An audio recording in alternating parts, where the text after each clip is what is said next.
Peoples party کے senior رہنما اور P P research and coordination cell کے انچارج لال بخش بھٹو انتقال کر گئے۔ Chairman Peoples Party Bilawal Bhutto Zardari نے لال بخش بھٹو کے صاحبزادے سینیٹر ندیم بھٹو کے نام اپنے تعزیتی پیغام میں کہا کہ لال بخش بھٹو پاکستان پیپلز پارٹی کے لیے ایک اثاثہ تھے۔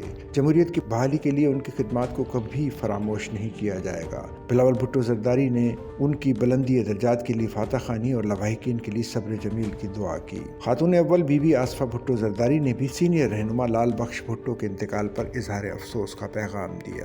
انہوں نے لال بخش بھٹو کے بلندی درجات کے لیے فاتحہ خوانی کی۔ انہوں نے ان کے انتقال پر ان کے صاحبزادے سینیٹر ندیم بھٹو سمیت دیگر لواحقین کے لیے صبر جمیل کی دعا کی۔ آصفہ بھٹو زرداری نے لال بخش بھٹو کی عوام اور جمہوریت کے لیے خدمات کو خراج عقیدت پیش کیا۔ سندھ کے سینئر وزیر شرجیل انعام میمن نے لال بخش بھٹو کے انتقال پر تعزیت کی۔ انہوں نے کہا کہ لال بخش بھٹو پاکستان پیپلز پارٹی کا انمول اثاثہ تھے۔ ان کے اہل خانہ سے دلی ہمدردی کا اظہار کرتے ہیں۔ پارٹی قیادت اور کارکن اس غم کی گھڑی میں ندیم بھٹو کے ساتھ کھڑے ہیں۔ اللہ تعالیٰ مرحوم کو بلند درجات اور پسماندگان کو صبر جمیل عطا فرمائے۔ اسپیکر سندھ اسمبلی سید اویس قادر شاہ نے بھی ندیم بھٹو سے تعزیت کی۔ انہوں نے کہا کہ لال بخش بھٹو کے انتقال پر گہرا دکھ اور افسوس ہوا۔ لال بخش بھٹو پیپلز پارٹی کا قیمتی اثاثہ تھے۔ انہوں نے ان کے اہل خانہ سے دلی تعزیت اور ہمدردی کا اظہار کیا۔